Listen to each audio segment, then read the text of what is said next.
اور اس ٹنل سے گزرنا ہی تھا، کیونکہ اس میں سب سے کٹ کے پہلے کس سے کٹے تھے؟ والدین سے، نبوت کے گھرانے سے، اس ماحول سے. پھر اس کے بعد مصر آئے تو دنیاوی تعلیم حاصل کی. اب اپنے اس ماحول سے دوسرے سے بھی کٹ گئے اور بالکل تنہا ہو گئے.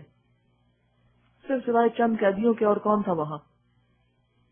اب تو جیلوں میں ٹیلی ویژن ہے، اخباریں ہیں، کتابیں ہیں، بہت کچھ ہے. اندر ہوتے ہوئے بھی آپ ذہنی طور پر باہر ہو سکتے ہیں، لیکن وہاں تو کچھ بھی ایسا نہ تھا. وہی چار دیواری جو جیلوں کی عام طور پہ ہوتی ہے. سب سے کاٹ کے اللہ نے ان کو اپنا بنا لیا. نبی صلی اللہ علیہ وسلم کو غار حرا کی راہ سے جائی تھی. وہاں وہ دنوں تک اپنی چوائس کے ساتھ جا کر بیٹھتے تھے اور خاموشی میں غور و فکر کرتے تھے، کیونکہ تنہائی بھی انسان کی روح کی غذا ہوتی ہے. تنہائی میں انسان کے اوپر اپنا آپ کھلتا ہے. جب تک لوگ آپ کے آس پاس ہوتے ہیں تو آپ لوگوں کے رویوں کے مطابق ریاکٹ کر رہے ہوتے ہیں، لیکن جب سارے پریشر ہٹ جاتے ہیں، اچھے برے سب لوگ آپ سے دور ہو جاتے ہیں اور آپ بالکل تنہا رہ جاتے ہیں، تو پھر آپ کو اپنی حالت پر غور کا موقع ملتا ہے. آپ وہ کچھ سوچ سکتے ہیں جو عام حالات میں نہیں سوچ سکتے. آپ کو وہ باتیں سمجھ آتی ہیں جو لوگوں کی بھیڑ میں سمجھ نہیں آتی. آپ پر حکمت کے دروازے کھلتے ہیں. آپ تأویل الاحادیث جانتے ہیں، پھر لوگوں کے رویے سمجھ میں آتے ہیں.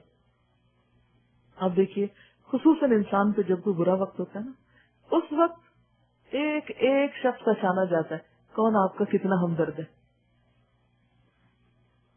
جو محض اپنی خواہشات کی وجہ سے کسی کے اوپر بھیڑ کیے ہوئے تھے وہ سب سے پہلے چڑھتے ہیں، وہ دور چلے جاتے ہیں. تو جھوٹے چاہنے والے جو ہوتے ہیں وہ فوراً الگ ہو جاتے ہیں. کچھ لوگ ہوتے ہیں نا جو صرف لفاظی سے آپ اپنی چاہت کا اظہار کرتے ہیں، صرف باتوں سے، اور آپ کو سمجھ آ بھی رہی ہوتی کہ صرف باتیں ہیں. تو جب کوئی مشکل وقت آتا ہے تو ایسے جھوٹے لوگوں سے انسان کی جان چھوٹ جاتی ہے. ایسے خوشامدی اور چاپلوسی کرنے والے لوگ سب الگ ہو جاتے ہیں. پھر کچھ اور لوگ ہوتے ہیں جن پہ ہمیں کچھ توقع ہوتی ہے کہ مشکل وقت میں یہ ہمارے کام آئیں گے. پھر کیا ہوتا ہے؟ ایک اگلی مشکل آتی ہے، وہ بھی چھٹ جاتے ہیں.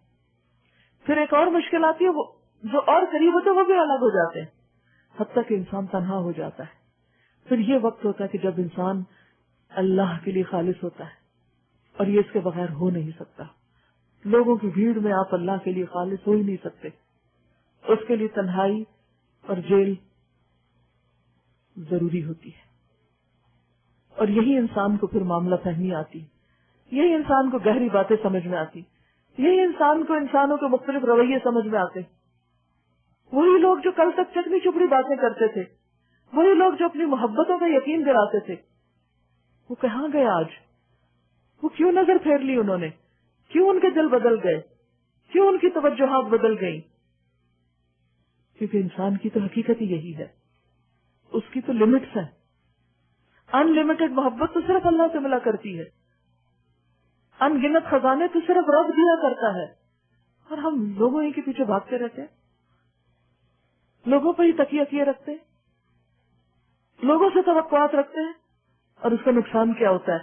جن سے ہم توقعات رکھتے ہیں، جن کی طرف ہم لوگ فارورڈ کر رہے ہوتے ہیں، جن کو ہم کچھ سمجھ رہے ہوتے ہیں اپنی زندگی میں، جب ان کی بے وفائی ہوتی ہے، جب ان کی طرف سے دل ٹوٹتا ہے، تو پھر انسان پہ حقیقت کھلتی ہے اس دنیا کی بے ثباتی کی. اور اسی طرح جن سے توقعات ہوتی ہیں جب وہ ختم ہوتی ہیں تو دو میں سے ایک ہوتا ہے، یا اللہ انسان کے دل کو تھام لیتا اور انسان کو حقائق سمجھ آنے لگتے ہیں، پردے کے پیچھے کی باتیں سمجھ آنے لگتی، یا جب انسان بے صبری کرتا ہے تو پھر انسان کا دل ٹوٹا رہتا ہے اور وہ ڈپریشن میں چلا جاتا ہے. یعنی یا نیچے جاتا ہے یا اوپر جاتا ہے. تو جو اللہ کو تھام لیتا ہے، اللہ کو پکارتا ہے، اللہ کی رسی پکڑ کر وہ اوپر چڑھنے لگتا ہے، اس کے درجے بلند ہونے لگتے ہیں. اور جو اب بھی لوگوں سے توقعات رکھتا ہے تو پھر اس کا دل روز ٹوٹتا ہے اور زیادہ ٹوٹتا ہے اور مزید ٹوٹتا ہے، اور وہ کھائیوں میں گرتا چلا جاتا ہے جہاں وہ بالکل مایوسی کے اندھیروں میں چلا جاتا ہے. تو ہمیں بھی دیکھنا چاہیے کہ جب کوئی تکلیف آئے، چھوٹی یا بڑی، تو ہم اللہ کو تھامتے اور پکارتے ہیں یا بندوں پہ توقعات رکھتے ہیں کہ یہ ہمارے مسائل حل کر دیں گے. عموماً یہی ہوتا ہے نا کہ ہم اپنے مسئلے لے لے کے لوگوں کے پاس جاتے ہیں کہ یہ حل کریں گے. کوئی حل نہیں کر سکتا سوائے اللہ کے. صرف وہ دکھوں کو دور کر سکتا ہے.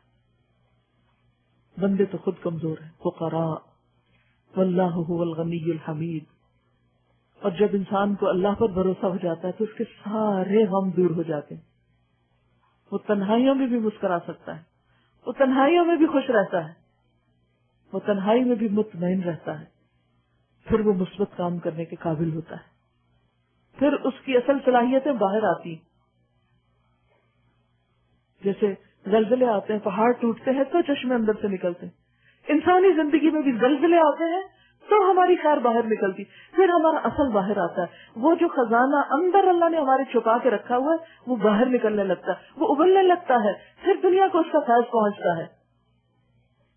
اس لیے کسی بھی آزمائش, کسی بھی دکھ, کسی بھی پریشانی پر پریشان نہ ہو. ہاں آنسو بہا سکتے ہیں, اللہ کے آگے رو سکتے ہیں, اس سے مانگ سکتے ہیں, اسے پکاریں دن کو اور رات کو, تنہائی میں اور سامنے لوگوں کے بیچ میں بیٹھ کے دلی تعلق اللہ سے رکھیں.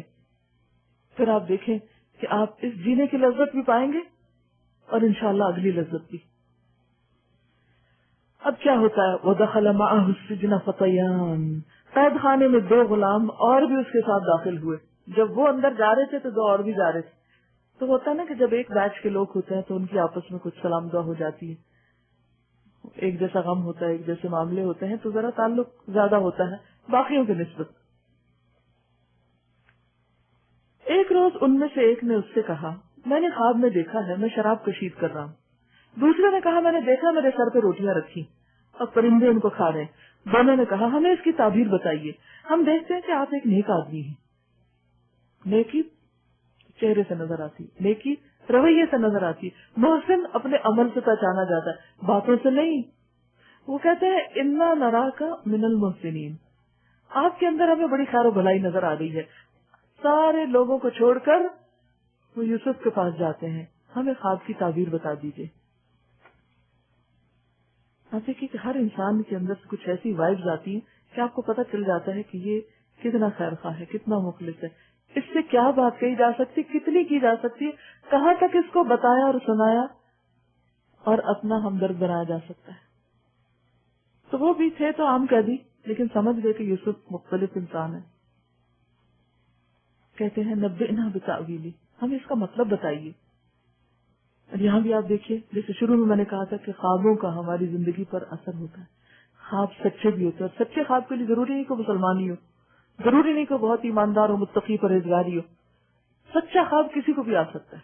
اب یہ 2 لوگ کو مسلمان نہیں تھے اور کر بھی کیا رہا ہے, خواب میں شراب کشید کر رہا ہے,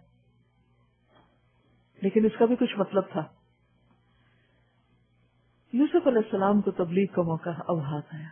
اتنی مشقتوں کے بعد اللہ نے شاید وہی نبوت دی تھی, اب وہ پیغام پہنچانے لگے.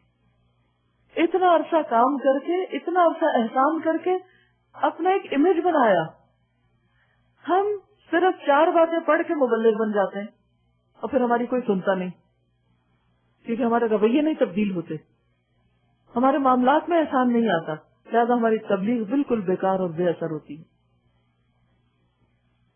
ٹھیک ہے, علم کو آگے شیئر کرنا چاہیے, لیکن اس کے لیے محسن بننا بھی شرط ہے. اور محسن بننا کیا ہے, دوسروں کے برے رویے کے مقابلے میں ہر حال میں اچھا رویہ اختیار کرنا, کہ دوسرے آپ پر اعتماد کریں.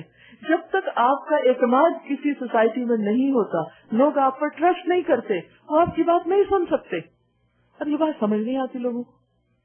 وہ سمجھتے شاید کسی کتاب کو پڑھ کے سنا دینا ہی درس و تدریس ہے اور تبلیغ ہے اور دعویٰ ہے. ادھر کی بات ادھر کوٹ کر دینا, ادھر کی ادھر کوٹ کر دینا, شاید یہی کرنے کا کام ہے. یہ تو صرف ایک مرحلہ ہے اور ظاہری مرحلہ ہے. لیکن اگر آپ واقعی چاہتے ہیں کہ بندگان خدا آپ سے مستفید ہوں, تو آپ کو بھی مشکل حالات میں صبر کر کے محسن بن کے لوگوں کی خدمت کرنا ہے, اگر واقعی آپ کو یہ جذبہ سچا ہو. اب یہاں وہ کہتے ہیں, یہاں جو کھانا تمہیں ملا کرتا ہے, اس کے آنے سے پہلے میں تمہیں ان خوابوں کی تعبیر بتا دوں گا. کھانے کی بات کرتے ہیں تاکہ وہ یہ نہ سمجھے کہ بہت دیر تک یہ لیکچر ہمارے لیے اب شروع ہو گیا. یہ علم ان علوم میں سے ہے جو میرے رب نے مجھے عطا کیے ہیں. کیا خوبصورت بات ہے. ذالکما مما علمنی ربی ربی، یہ علم مجھے میرے رب نے دیا ہے. انسانوں کی طرف نہیں منسوب کرتے، اور دیا بھی تو رب ہی نے تھا نا. ہمیں کبھی کوئی علم مل جائے، کوئی بات پتا ہو تو لوگوں کو کوٹ کرتے رہتے ہیں. ہی سیڈ شی سیڈ، بس بات ختم. ہمارا علم تو بس کوٹیشن بھی ہے. لیکن یہاں پر کہتے کہ یہ علم ان علوم میں سے ہے جو میرے رب نے مجھے عطا کیے. تو پہلے ہی مرحلے پر رب کا تعارف کراتے ہیں. ان کو اپنے سے نہیں جوڑتے کہ ہاں تم سمجھو میں بڑا عالم ہوں، اپنے روب میں تم کو لانا چاہتا ہوں تم کو بتا کے. کہتے اللہ نے دیا ہے.